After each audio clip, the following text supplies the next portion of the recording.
বন্ধুরা, লুচি আমরা বেশিরভাগ সময়ই সাধারণভাবে খেয়ে থাকি। আজকে আমি লুচির একটা রূপান্তর আপনাদের সাথে শেয়ার করতে চাই। পালং শাকের লুচি।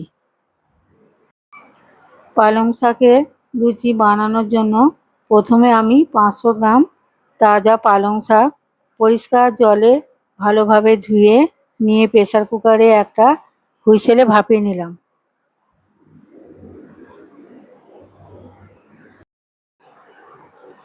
এখন ভাপানো হয়ে গেছে। এবার পালং শাকটা ছেঁকে আমি একটা পাত্রে রাখলাম।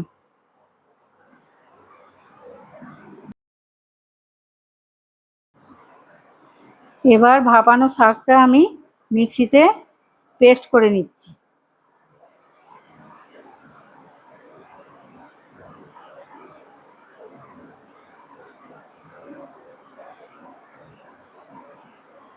আমার পেস্ট করা হয়ে গেছে। এবার আমি ওটাকে একটা অন্য জায়গায় রেখে দিচ্ছি। এবার আমি একটা পাত্রে 500 গ্রাম ময়দা নিচ্ছি। 1 চামচ আমি চিনি দিলাম,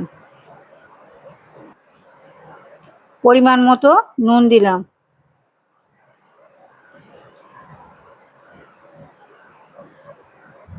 এবার আমি এটাকে ভালোভাবে মিশিয়ে নিচ্ছি। এবার ময়াম হিসেবে সাদা তেল 1/2 কাপ দিলাম, দিয়ে আমি এটাকে মিশিয়ে নিচ্ছি।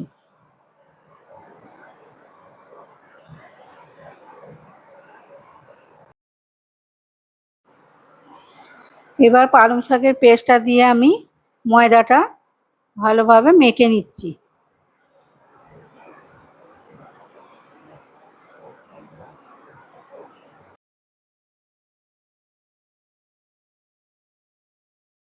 আমার মাখা হয়ে গেছে। এটা আমি একটা ডো করে রেখে দিলাম। এবারে আমি ডো থেকে ছোট ছোট লেচি করে নিয়েছি। এরপর লেচিগুলো থেকে আমি লুচির আকারে বেলে নিয়েছি।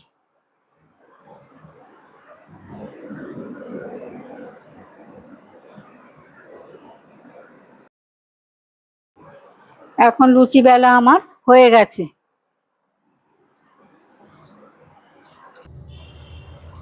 লুচি ভাজার জন্য আমি সাদা তেল ব্যবহার করেছি। লুচিগুলো এখন আমি এপিট ওপিট করে ডিপ ফ্রাই করে নিচ্ছি।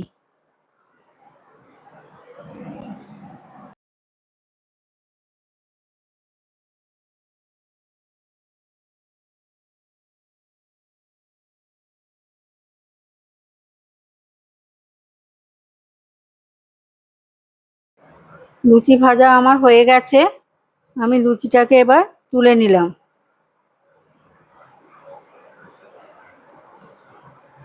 এই লুচিটা আপনারা মটর পনির বা আলুর দমের সঙ্গে খেতে পারেন। আমার রান্নাটা যদি ভালো লেগে থাকে আপনারা আমার চ্যানেলকে সাবস্ক্রাইব করবেন।